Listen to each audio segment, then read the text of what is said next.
Hello, my name is Jorb. I love gear. Today I'm talking about the Microfreak with my wonderful teaching assistant, this brand new, actually very old oscilloscope, a B&K delayed sweep 1530 something. I was pairing these two things together because I got them recently, and I found this. I really just thought it would be kind of cool to see what these digital oscillators look like through the oscilloscope. But it turns out it's a very powerful tool in understanding what it is you're doing as you manipulate these parameters that aren't super descriptive, or even if you read the manual and they tell you what it does. In my experience, it's very helpful to watch and understand what you're doing. The original mini log, I think its strongest feature is the oscilloscope, and the best argument for recommending it to beginners is you can see what you're doing, you can see what you're changing, you can see what your sound looks like. So that's really it. If you think this is cool and you think you'll learn a little bit, or if you have any interest in learning a little bit about these oscillator types, this video is certainly worth your time. So if you found this because you're subscribed, thank you so much. I really appreciate you. We're nearing 600. I cannot believe it. If you aren't subscribed, it's very likely you found this video by searching. And if you found it by searching, and to me, you've already proved that this has value to you. So if you subscribe, you'll just skip the next time you search. Okay, there's my stupid pitch. I hate it. Let's get into the video. Okay, this is basic waves, the very first one. You start on a square, and just some conceptually what's happening on the oscilloscope. As volume goes up, your amplitude goes up, your wave gets taller, takes up more vertical space on the screen, okay? I can also calibrate that here. So if you see me changing this knob on the oscilloscope, that's what I'm doing. As a note gets higher in pitch, the frequency gets higher, you see more waveforms on screen. And there's a knob underneath the Microfreak here where I can calibrate that as well. And I'll try and get it, I'll try and change it to match what it is we're working with for a given moment. Okay, so that's kind of your basics there. If I play this note and I play an octave higher, let's do... Yeah, okay. We've got about 3 visible peaks here, okay? And I play an octave higher. We've got about 6. Within some boundaries. There's 2, there's 4. When you play a note that's an octave higher, you'll see twice as many waveforms because the frequency is twice as fast. And linearly is our time. Left to right, our x-axis is our time. Okay, just some basics. So the first thing, how does a filter look? Softens the edges, right? The same way it sounds. So this is a square with some non-imperfect edges, and I don't know if that's the Microfreak or my oscilloscope. But we get close to a sine as I bring just the cutoff down. Okay, when you think about what you're hearing, it does remind me more of a sine wave because you're getting rid of higher harmonic content and leaving you with closer to just the fundamental. And it gets quieter, and we can see that because the total height of our knob, of our wave gets smaller. Okay? Wonderful visual. Could go up an octave, I think. And now, what does resonance look like? So this is cut off all the way open. Resonance up. No change. Maybe a little bit. See if I can focus this a little more. There we go. And then as I move our cutoff down, this will be a little loud.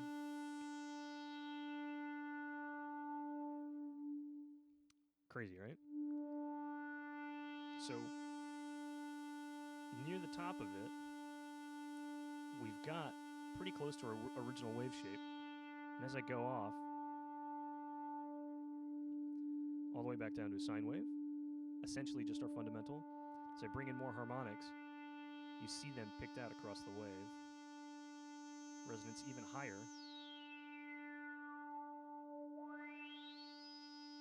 You still generally can see the shape of the square. Is that too bright?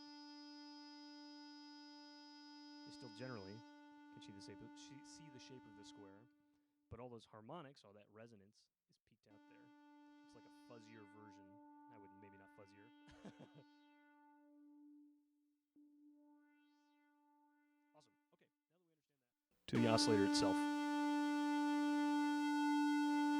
First thing I'm going to change is MORPH. Okay? So here we are all the way at the bottom, we're a square. make it to 58%. Nope, that's 50 on the dot, which is perfect, because 50 on the dot is where I see the sawtooth seem to line up perfectly, and if we keep going, listen to what you hear. You hear a higher octave coming in, right? And you see that reflected as well. There's twice as many visible sawtooths. They're happening twice as often. Awesome. We're going to go all the way back down to a square. Timbre. There's our square. As I turn it up, the pulse width goes down, which means the proportion of our signal being high versus low goes to more high, and the oscilloscope can barely track it at that point. That might be my settings. I'm not going to mess with it because everything else is finely tuned. And what that looks like when we've got a sawtooth, this looks about 50%. You see it, let's do just barely extra. It moved that positioning of that higher frequency of sawtooths to the point where you get the leading edge of the square, which is that little like barb on the side of our sawtooth, and you hear less of your upper octave. As we morph all the way back down into a square, vanishes again. It doesn't see it as any change in voltage, actually. Yeah. Cool. Third one here is a sub, and so we're back on just a square. As I turn sub up, listen to what you hear first, okay? You hear a lower octave, right? Now let's think about what we're looking at. Where are the changes happening and which direction are they moving in? Every other peak is behaving in the same way, which makes sense because a sub-oscillator would be half the frequency of our original one, right? And what shape is it? If we look at the left edge here of every other square, okay? I hope I'm pointing to it in the way that works. And as I turn it up, every other is going up, and the ones in between them are going down. And then the shape we're left with, if we zoom out, kind of looks like triangles, right? I think the triangle is a sub, or I think the sub is a triangle wave based on, one, what I hear, and it's probably confirmation bias of both, right? It sounds to me like a triangle because it doesn't have a lot of harmonics. And if I play just the square, 2 octaves apart, and then I introduce the sub, it doesn't sound like that, right? Very cool. You can see the superposition almost of that triangle wave. And just while we're here, I'll move through the wave. So there's triangle plus a sawtooth, and the triangle plus that super saw, and then as you move the leading edge. Let's zoom in for you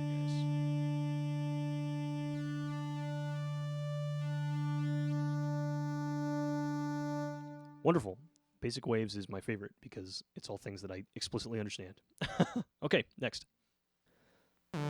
So this is super wave, and the first thing you'll notice, it's not a clean-cut sawtooth on this first one. There's jaggy artifacts, so to speak, and I think that's the other oscillators are never at 0. Their volume's never at 0, and so we're going to start on the right side, actually, for this one. As I increase volume, that just looks like a mess of sawtooths. With the general shape, you see we have our highest peaks. Pay attention to those as I go back down. Those are right by the height of our existing oscillators. And so you kind of have the superposition existence of the original sawtooth, so you don't lose your frequency that much, but you also have all these extra harmonics going up. Cool? And then I'll go through the other waves now. There's square. Here it is at 0 volume for the extra oscillators. What a great visual this one is. So if we start at 0, here at 0, we can see the presence of those other frequencies, right? Those other harmonics. And as I pull them up, they pull the first square up and down in those places. That gets us with our final shape. Great visual. Great visual. Okay, I'm going to leave the volume up and go through the other ones. Triangle, you don't hear much difference, and who could have guessed? On the scope, it looks pretty much like a normal triangle. There's a little bit of extra jagginess. Let's turn this down and it goes away. We have a perceived volume loss, as well as, we'll call it less precision in the wave, which provides us some extra harmonic content. Okay? And sine wave, barely any different at all. Back down to saw, I'm going to leave the volume up. And the second timbre here is detune. And let's watch as I turn that up. You'll see it moving. Oh gosh.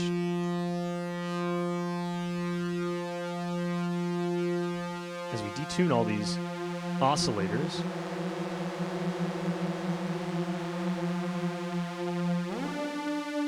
those frequencies interact with each other, and we get what is a very complicated sound, a very harmonically rich sound. This is volume all the way up, and then detune all the way up. You kind of lose your initial pitch. And so I'm going to demonstrate that same principle in a different way. Okay, I'm on basic waves to demonstrate that detuning in a slightly different way. And think of detuning as two oscillators that are moving in and out of the same frequency. They've got an LFO on their pitch, so to speak, but they're not in sync and they're not moving at the same rate, okay? So I'm going to demonstrate multiple pitches at once. Okay, so these are an octave apart. We don't see any movement. And these aren't exactly an octave. And these are not exactly an octave, but it's a pleasant combination. And then here's one that's really close. Totally inharmonic. And the movement we see is inharmonic.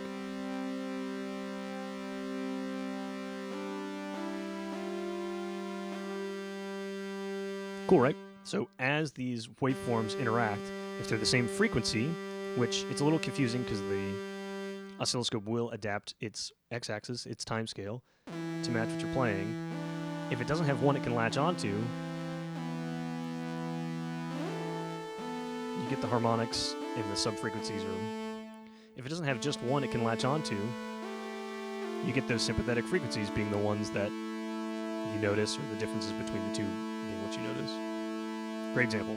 And detune does that really dramatically, really clearly. Okay, this is a wavetable. In theory, what you get with a wavetable is a bunch of waves. Think of it like a bunch of samples over time, okay? And as you go through the position of the wavetable, either manually moving it or modulating it, you blend between those samples, those waves, and they get pitched over the keyboard, okay? So this is position 0 on table 1, and the last one is a chorus, and the last knob is a chorus, and that'll add a detuned copy of your original signal.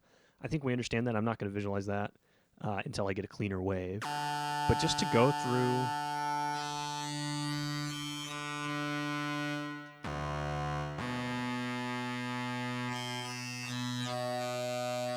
the waves of these individual tables, it looks interesting, it looks cool. I don't think the oscilloscope is that valuable in understanding what it is you're seeing.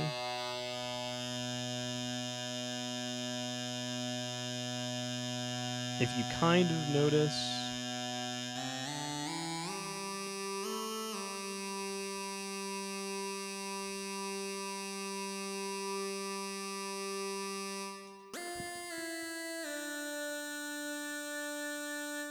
there we go. If you notice, you can see that it is periodic. Okay, there is something repeating for a given pitch. But as we zoom in, I can't make heads or tails of that. Let's go lower.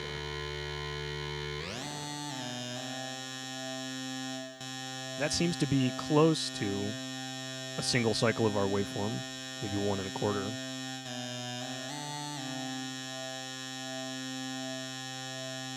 And if it'll stay still on my oscilloscope, I won't mess with it. But let's move through position again, just to show.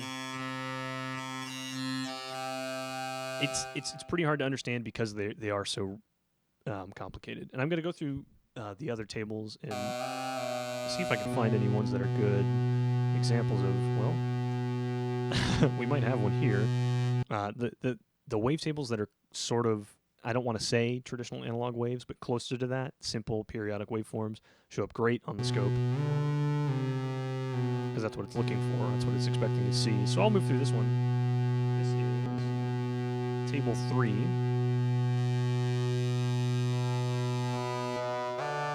Okay, as soon as I said it was showing up great. We've lost it.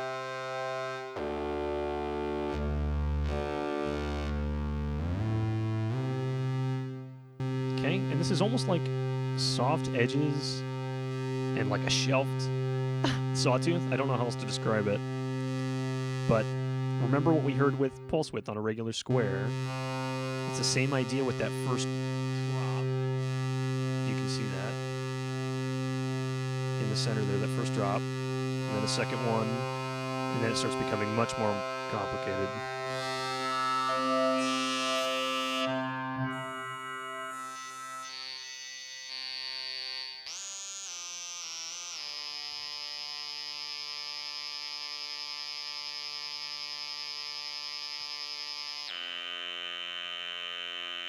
Crazy.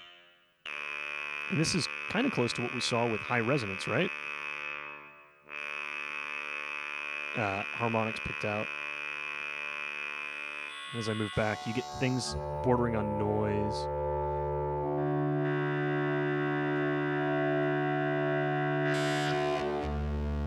Crazy. If I find another good table.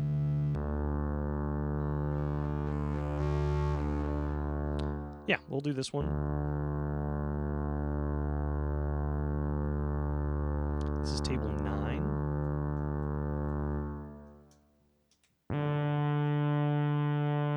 Okay. This is actually it's in the opposite direction of the sawtooth we saw earlier, but still sawtooth.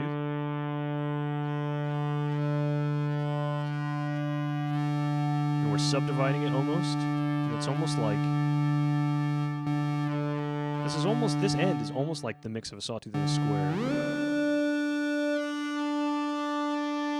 It's almost like a low resolution sawtooth.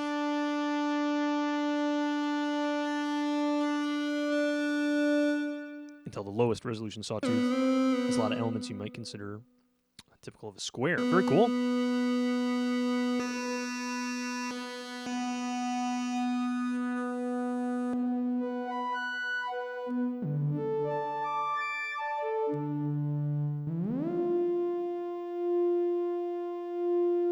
I'm having trouble getting this one to show up well on the scope, but it's such a cool example of what wavetables can be. So this is at 0. This is wave 13, and this is an interesting wave on its own. It's almost like sine on top, triangle on the bottom. I don't really know how else to describe it. But as we introduce, as we move through the position of the wavetable, listen to what you're hearing. Introducing a higher harmonic, right? Increasing our frequency, which means we see more peaks and more valleys on our screen. And then again, and then again, and then again. And I've lost it. There it is.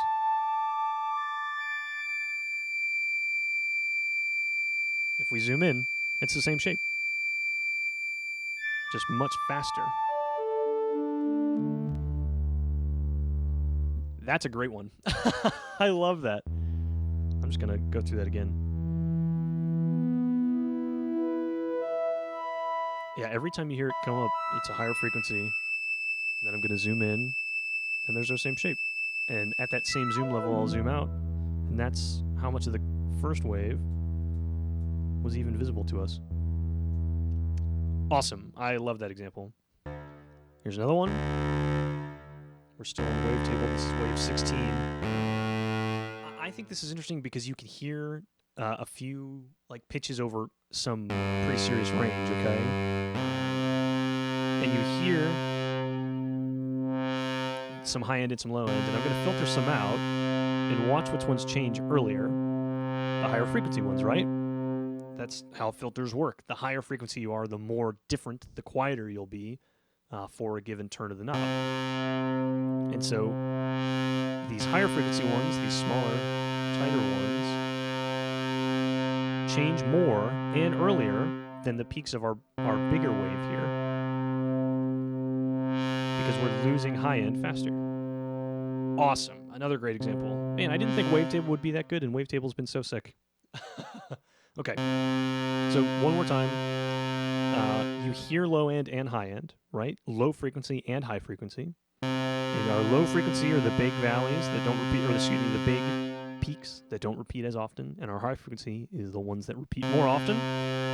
Let's introduce some of the filter. See how quickly and how dramatically that high end is changing. All right, those high frequency ones are changing. And we don't have a ton of change in our low frequency. And then we get to about this point, and it becomes closer to a sine wave, closer to one fundamental, one single sound. I'm going to increase my frequency and zoom in a little more. Great example. And that was without morphing through the table at all. So let's do that.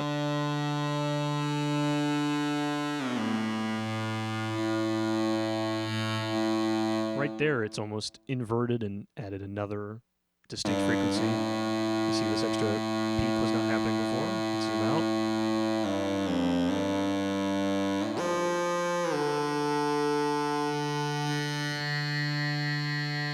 That's almost like very high resonance on an asymmetrical square. Kind of sounds like that to me as well. Close, dangerously close to a sawtooth for a second, and our original wave, in fact. Almost with more resonance, high frequency content, high harmonics, and then down almost to noise. But it's still periodic, if you'll notice. I'm sorry, this is probably hard to listen to. If you're not enthralled like I am. It's still periodic, right? We still see it's repeating. We have these valleys in the same places and these dips in the same places.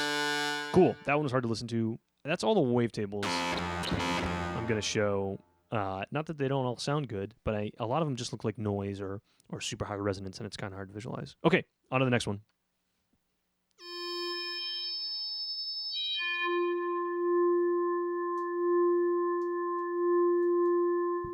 Okay. This is the harmonic wave. And what we see here is kind of like it visually looks like a cross between a sine and a square, and it's probably confirmation bias, but I think it sounds like that as well. Strong fundamental, but still high harmonics. And then we're going to start with, actually, we'll start with the middle one, sculpting, or the timbre knob. And then let's first, what are we hearing? Okay. We get a lot more high harmonic content as we go, and I think what it's doing, and I just checked the manual, so I know exactly what it's doing. You're morphing between sine waves and triangle waves, which makes perfect sense that we're hearing it like that. And why does it look like this? Let's go back all the way up to a triangle. Why does it come out looking like a square? Think about what's happening. Is this a good, can you see my hands? You've got a triangle that's getting added together with a smaller triangle, and a smaller triangle, and a smaller triangle. One triangle added with two, and each of those added with two and two, you know what I mean? Because as you increase the frequencies, I don't actually know if they're all octaves. It sounds like it on this first mode here. But let's zoom in. It's kind of like a fractal, if you think of it. Because it's the same shape added over and over and over and over. Okay, I regret thinking about it like that because I'm going to be fixated on that. Excuse me. So I'm going to go back down to a sine wave because it's much easier to listen to, and then change wave knob, which is content. And this to me,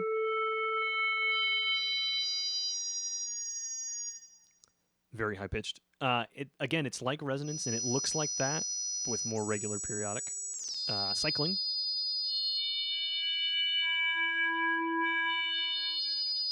And it isn't, it sounds to me like it's not just adding high harmonics, you're losing low end as well. So listen to your fundamental, fixate on that fundamental.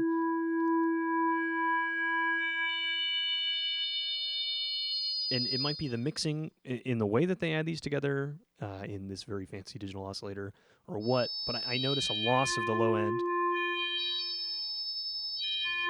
along with an increase, mostly an increase in the high end. Okay, let's do that with a triangle.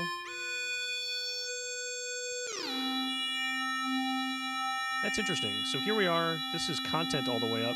We're at a triangle right now. You notice it's very clear where our lowest frequency is changing, right?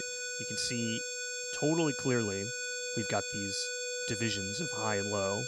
And then as I morph back into a sine, those kind of go away. And you get kind of sines on the bottoms. And this is very distinct. You get that rough edge, almost like a square. More definitive harmonic content. Very cool. And the last one again is a chorus, which sounds like it's detuning those harmonics and not actually duplicating the signal. So in my eyes, maybe a detune, calling it detune would be more. So since it is, maybe I don't know that it is. I assume it is. The manual, what's the manual say? Adds chorus to the oscillator sound. I think it's just detuning those harmonics. It sounds good, but I don't think it's technically chorus. Depends on how you want to think of it. Maybe I'm too close-minded in my understanding of chorus. It's duplicates wavering in pitch, right? So it is chorus. Okay, that's that. Karplus Strong is simulating physical objects interacting. Okay. So there's a like a resonator and a mallet, an exciter, I guess, in some situations they'll call it. And you're simulating that through some audio tricks. The first thing I'm going to do, I've got decay high already, and I'm going to leave it there. Because it changes over time, because that's the sort of thing you would expect. Like, say you're hitting a drum, it'll die out over time. You're plucking the string of a guitar, it won't decay forever. That's just built into this oscillator's modeling. So I'm going to leave decay, actually, if I leave it all the way up. Oh, great, we can get a very good look at the oscillator, or the wave here. And see it over time. So right away, you have very hard edges, right? Look at the corners of these top and bottom parts, reminding me of a square, and then over time, those flatten out.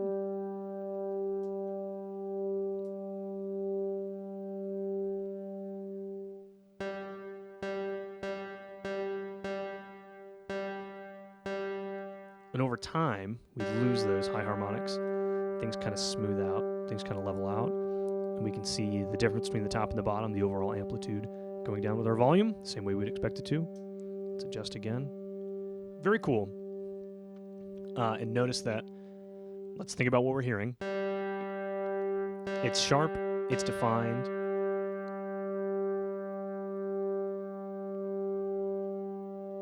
A little less decay.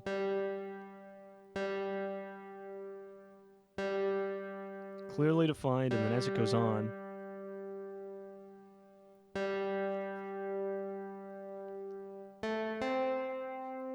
sort of levels out. Interesting. Not exactly how I expected that to look. Still very interesting. I'm going to leave decay up, because this is about looking at the waveforms. Okay, what are our other options? Bow and position. I think of position like, if you play guitar, and if you don't, I'm sorry. When you move your pick closer to the bridge, and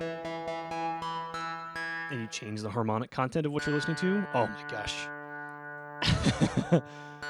Awesome visual. So let me get a low. I kind of want a good wide angle on this. Oh my gosh. Okay. So this is positioned all the way up. Higher frequency, right? It's positioned all the way down. Oh, perfect. Super low frequency. We can't even see it at the level we were zoomed in at. This is positioned halfway up. I love that that works. You can't change it in the middle of a note, which is exactly, in my guitar example, that's exactly what you would want it to be, how you would want it to behave. You can't change that in the middle of a sound. I guess it's digital, you can do whatever the hell you want.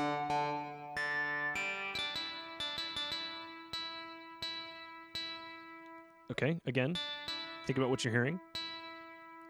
I hear low end, I hear fundamental.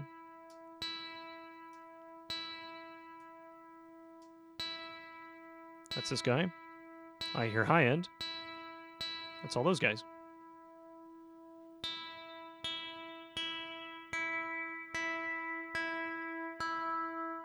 Position moves down. Those little guys get less frequent. There's fewer of them. Wow. Wonderful. Okay, and bow, like a violin. Constant pressure and movement, constant exciting of that surface. Hey, I love this oscillator. And the more you add, is the more force. And just like a violin, you can change that while the sound is active. Pizzicato. Legato. I can't even begin to explain what the digital modeling is doing, but we can talk about the waveform, and I can do my best here.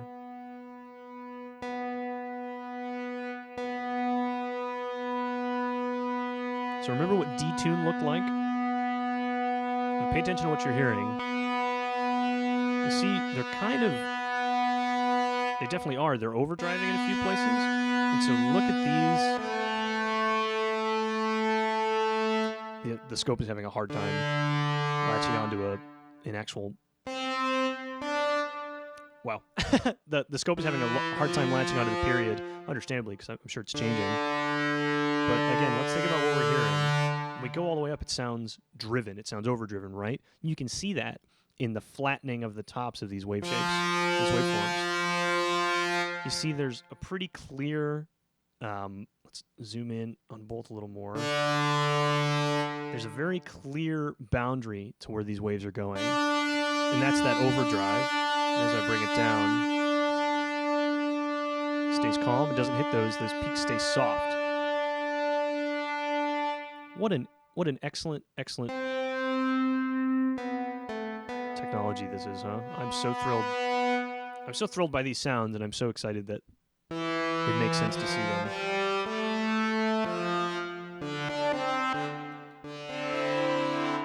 This is what polyphonic playing looks like. It's almost completely unintelligible, especially with such rich waves like that. What an interesting thing to see. Two wonderful purchases. I'm so excited.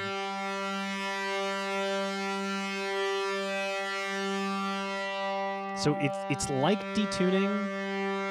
It's higher volume on those higher frequency harmonics. And it's overdrive. That's what I notice. And I know that this is moving around, and that makes it a little harder. Try and get the... Wonderful. I don't have much else to explain for that, to be honest.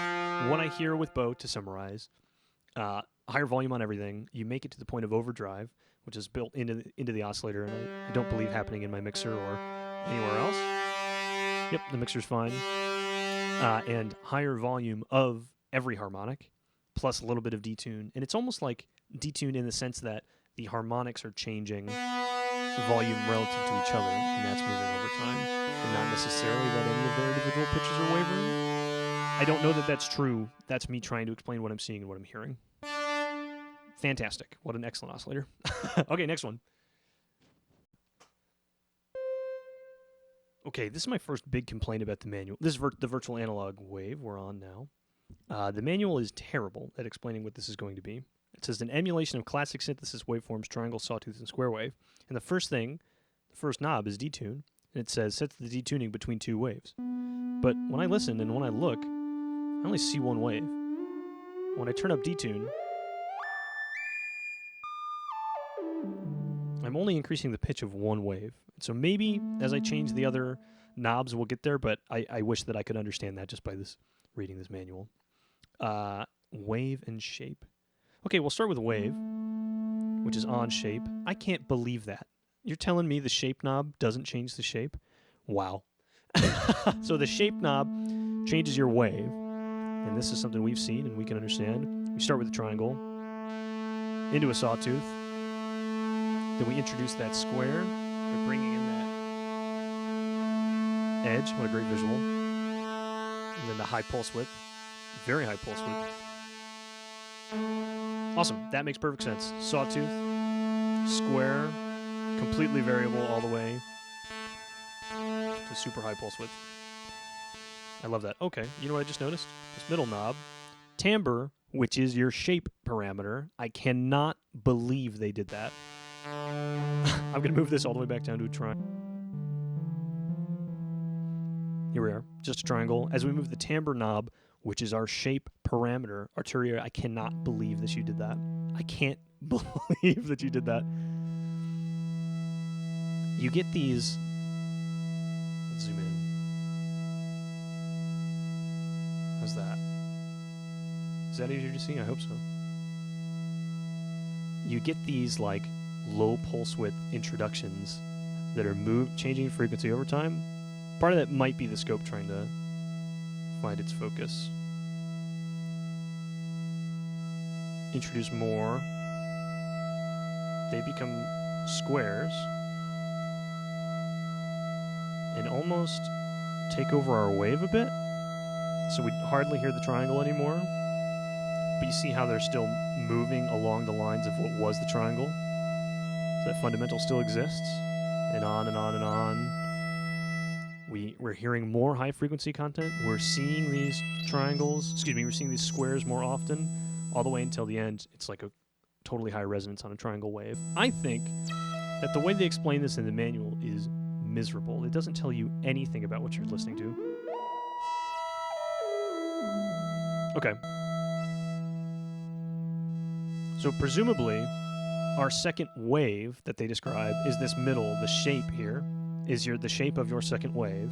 And at 0, it's nothing. And as you introduce it, you get to squares. And detune changes the pitch of the triangle, but not your second wave here, okay? And I'm going to change our initial wave to something other than a triangle. Let's go back up an octave. Close to a sawtooth. We'll leave it there. So listen to our sawtooth on its own, okay? Introducing that second wave with the middle knob, timbre, which is the parameter shape. Unbelievable. And then the first knob is detune. And listen to what you're hearing, okay? The high frequency, which is the squares we introduced on that second oscillator, are staying at the same pitch, and detune is changing the pitch of your first wave, your initial wave, the one whose shape you set with the knob labeled shape. The parameter is wave. Unbelievable.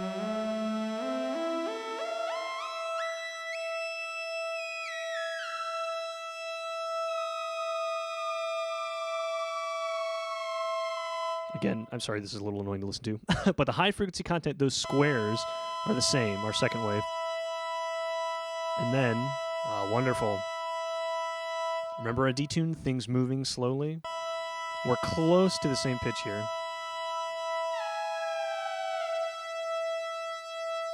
Actually, I think that's close to the same pitch. We're in the same octave, especially. And then I have them tuned together. You don't hear any wavering. Change our detune a little bit. We see them wavering. We hear those pitches interacting. I'm actually really, really annoyed with the way they describe this in the manual because it does not explain to you at all what's happening. But if I were to summarize what's happening, your shape knob changes the shape of your main oscillator. Your timbre knob changes the pulse width of a square and nothing else. That's all it can do. The volume and pulse width of a square. And your detune is the pitch of your initial oscillator. Okay? I'm very frustrated by that. Because some of these are so complex and so interesting, and just having these junky names and a frankly shitty explanation in the manual, how would anybody ever figure that out? Okay, cool wave.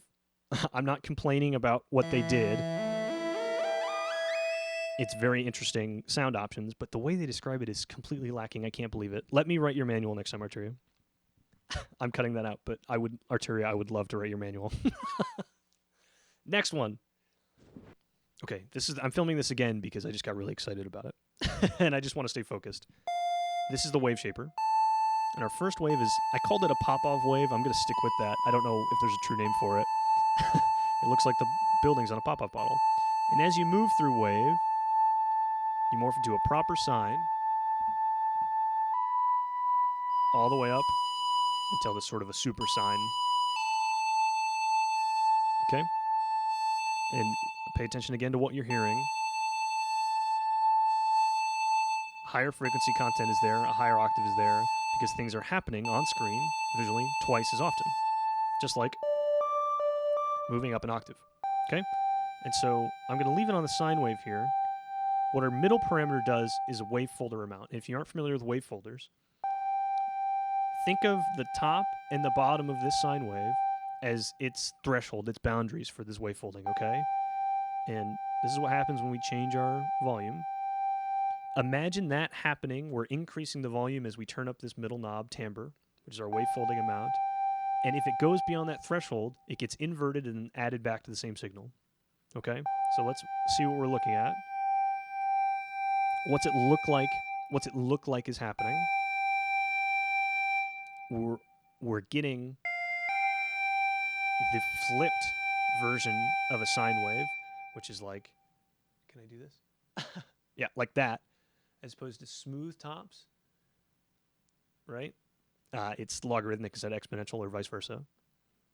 And that's what's getting subtracted from our original sine wave. Okay? And we hear that as a higher octave because we can see things are happening twice as often.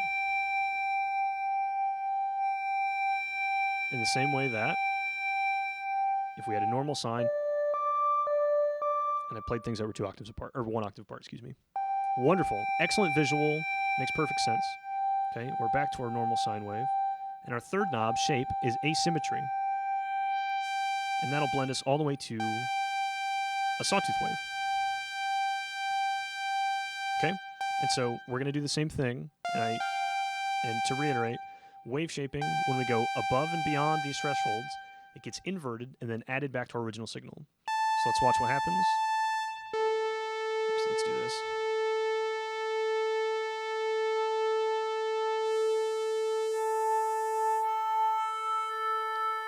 How insane is that? I think this is the coolest visual we've had yet, okay?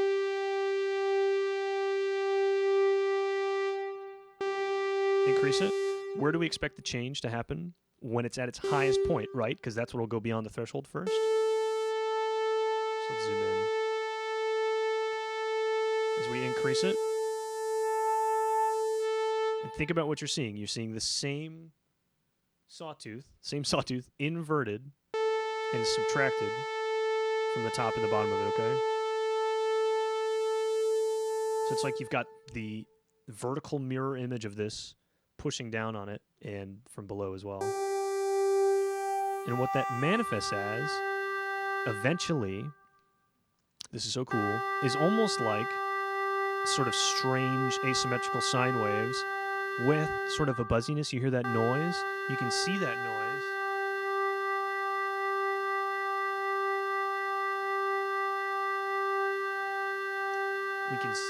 We can see that noise right about here.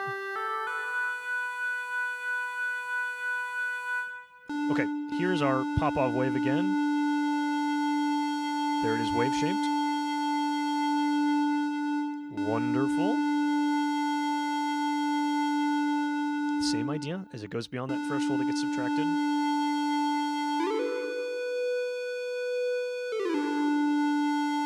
Did I? Okay.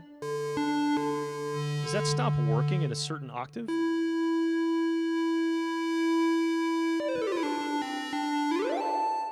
I think that stops working at a certain octave.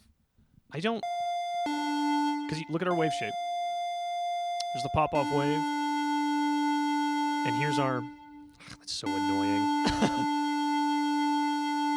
What an interesting shape, by the way. Here's the inverse. I don't know if that's a limitation of the technology. I don't know if that's a limitation of the technique. But you lose your wave folding as you go up an octave. I'm going to check that with the last wave here.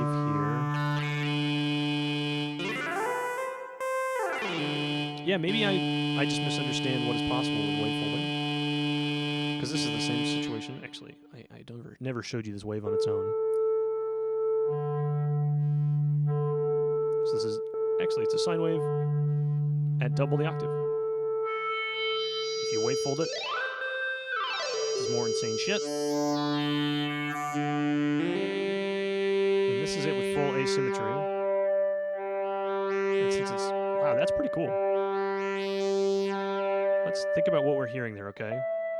This is just a sine wave. Higher octave than it was before, but that's all relative. I can play it down here. And as I increase the asymmetry, it's almost like pulse width between these sine waves. And see, as those slopes get more vertical, you get more harmonic content. That's why squares and saws sound the way they do.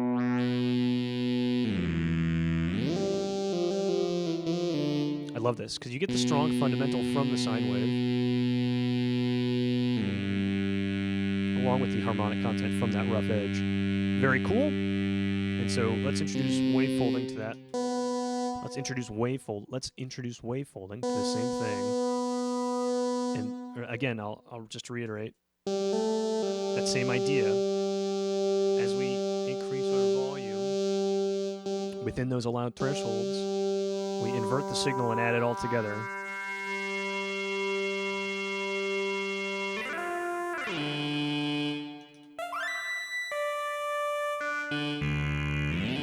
I suppose it does make sense that wave folding would be more dramatic the lower your pitch is, because you have lower frequency. Okay, so it does make sense to me that wave folding would be more dramatic the lower your pitch is, right? Because you're high or low for a longer amount of time, which means you'd have more to get added, I guess. I might be just justifying that to myself, make myself think I understand what I'm talking about. But this was a good exercise. Okay, you know, I'm going to call that part one. I don't feel confident in my explanation of FM to go through the FM oscillators next, but I'll do the rest of the stock oscillators and then the two new ones as well in a part two, and I'll get to that pretty soon. I talked for a long time, so if you notice some cuts, that was me trying to make it nice and efficient for you guys. So if there's anything you have more questions about or want to see with the oscilloscope or on the Microfreak or have me walk through on the Microfreak, I'd love to do that. It gets me to learn these pieces of equipment more than I need to in some ways, and helps me better understand them for my own use. So I appreciate you watching, especially if you made it to the end of the video. Part 2 will happen. Subscribe if you aren't. My name's been Jorb. I love gear. This has been brought to you by the wonderful people at Arturia who gave us the Microfreak. Thank you again. Enjoy the rest of your night. I'll see you in the next one.